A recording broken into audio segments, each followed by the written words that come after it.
Muito bem, começando mais um bate-papo especial com um tema especial sobre o projeto Quebrando o Silêncio. Hoje nós estamos sim falando com o convidado especial, Dr. Franklin Lobato. Ele que é promotor de justiça e vai falar para a gente sobre vulnerabilidade social.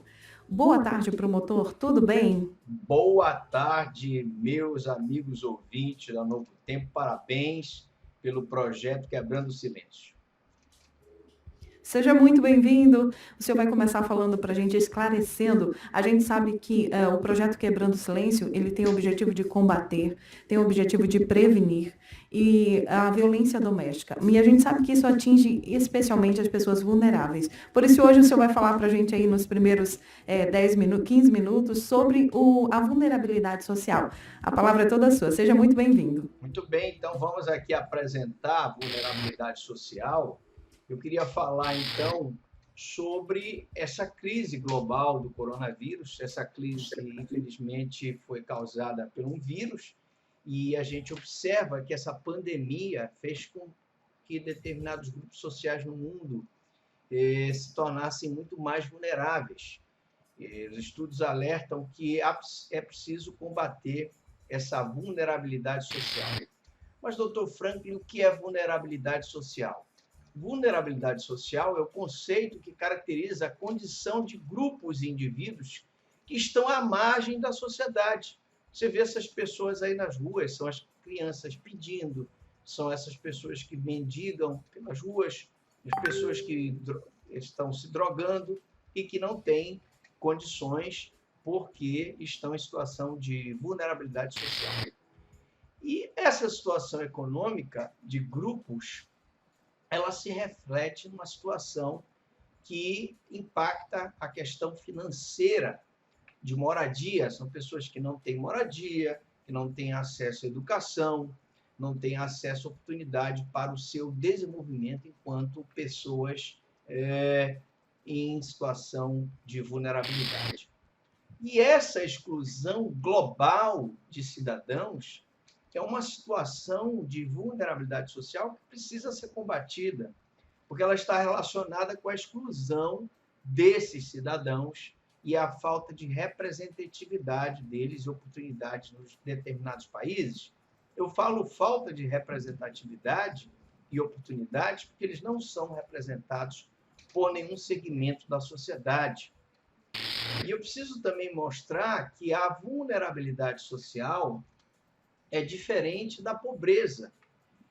É importante ressaltar que vulnerabilidade social ela é diferente da pobreza, mas sinônimo de pobreza, porque a pobreza ela está relacionada com o conceito de fragilidade de determinado grupo, o vulnerável, e que podem, essas fragilidades dos grupos vulneráveis, serem relacionadas por questões históricas, socioeconômicas, de raça, coetnia, religião e procedência nacional.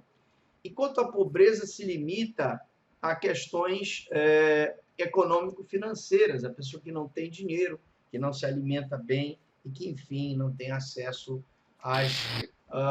aos serviços do Estado. E quem são, então, doutor Franklin, essas pessoas vulneráveis?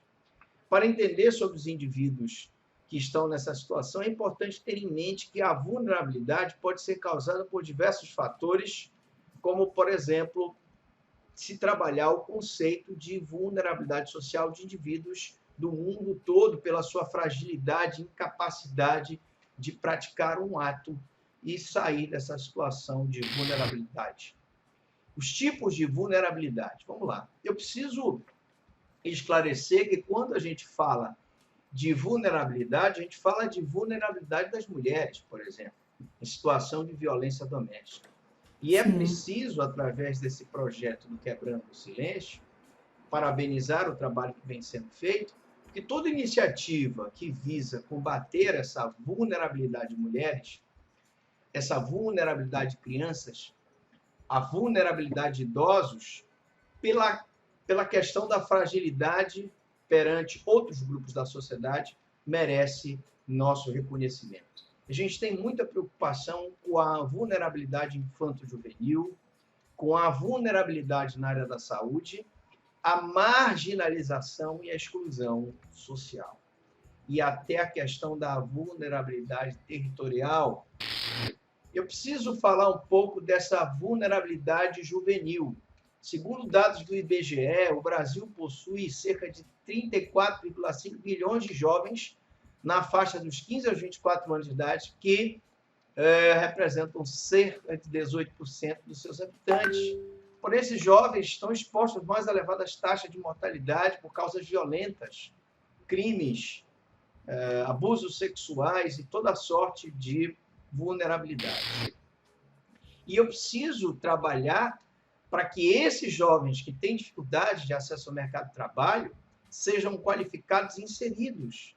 Eu também tenho que retirá-los da droga, da violência, impedir a gravidez na adolescência e defender sempre a vida de qualquer risco. E também nós temos que falar da vulnerabilidade racial. Nessa sociedade global, existem diferenças sociais entre brancos e negros.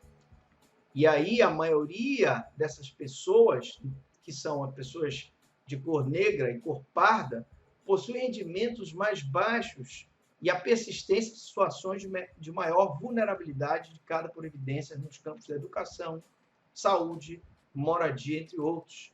Então você, meu amigo, que infelizmente está nessa situação, merece uma defesa dos seus direitos, da educação, da saúde, da moradia, dos direitos fundamentais do cidadão. Preciso falar dessa vulnerabilidade de saúde, por quê? Porque pesquisas indicam que vulnerabilidade na área da saúde expõe a pessoa a riscos para doenças, como agora nós estamos vendo que o coronavírus fragilizou a parcela mais pobre da população, considerando a possibilidade de uma determinada comunidade ou área geográfica ser afetada por uma ameaça ou risco de desastre, como foi o caso de terremotos, maremotos, etc. E também questão da higiene, né, também? Oi? A questão da higiene, né? Aqueles que não têm acesso... Que não têm acesso à rede de esgoto, água encanada e etc. Então, a gente verifica as piores condições socioeconômicas confrontando com a situação da saúde.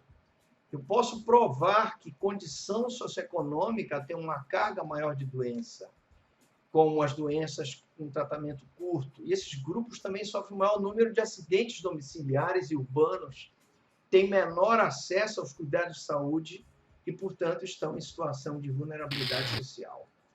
E aí eu tenho que falar um pouco da marginalização e exclusão. Nesses grupos estão indivíduos que vivem em moradias precárias, eles possuem baixo nível de renda, baixo nível de escolaridade, estão submetidos ao subemprego, ao desemprego e enfrentam desorganização familiar, falta de participação social. Então, é preciso uma política pública de empoderamento empreendedor para que esses grupos sejam qualificados e tenham condições de ser inseridos no mercado de trabalho, não só com a educação formal, como com a educação técnica, para que ele possa conseguir um lugar ao sol. É preciso falar um pouco dessa questão da pobreza também. Pobreza envolve não só a falta de recursos e rendimentos que eu falava, mas também a pobreza se manifesta através da fome e má nutrição.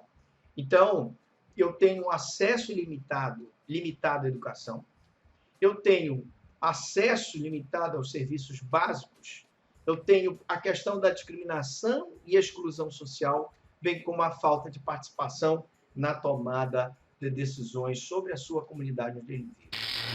E aí, eu preciso falar aqui para os nossos queridos ouvintes que estão hoje no mundo abaixo da linha da pobreza 780 milhões de pessoas.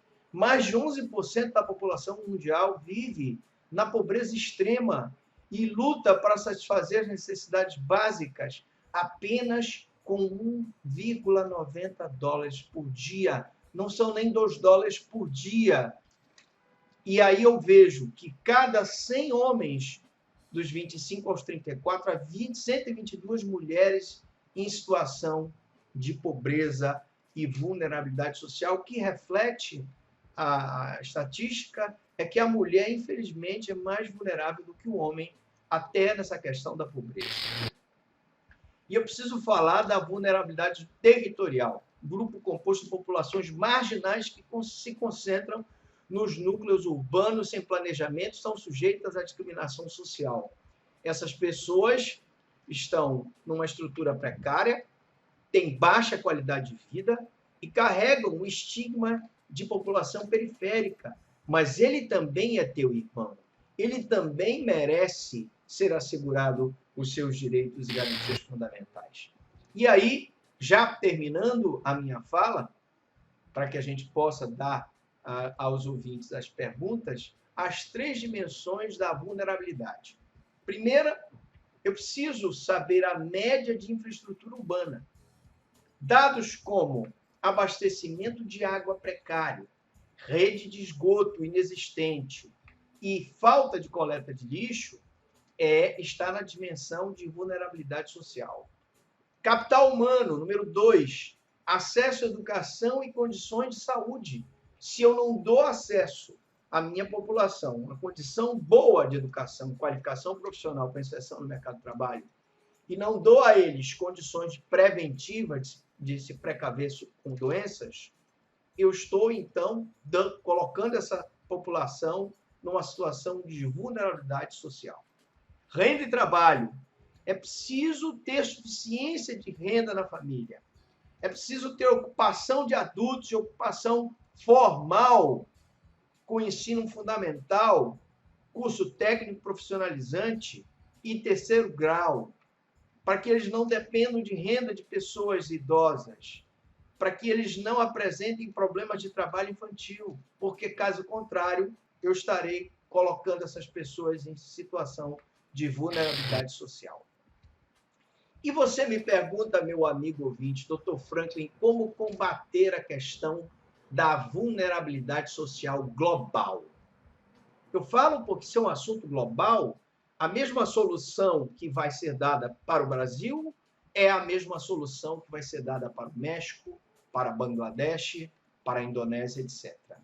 Garantir uma mobilização significativa de recursos de uma variedade de fontes, inclusive do reforço de cooperação com desenvolvimento, proporciona, então, meios adequados e previsíveis para países em desenvolvimento.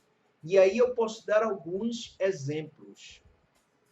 Programa de comunidade solidária, programa de erradicação do trabalho infantil, benefícios de prestação continuada, programa de fome zero, Bolsa Família e políticas de empoderamento empreendedor para acabar com a pobreza em todas as suas dimensões. Se eu não dou à população uma renda e não dou à população qualidade de educação e saúde, eu os coloco em situação de vulnerabilidade. O Estado brasileiro tem o dever de gerar um estado de bem-estar social de sua população, gerando renda, gerando educação, assegurando saúde, assegurando moradia, assegurando condições dignas de sobrevivência. Eu agradeço por aqui e me coloco à disposição dos nossos queridos ouvintes para eventuais perguntas. Estou aguardando. Muito obrigado.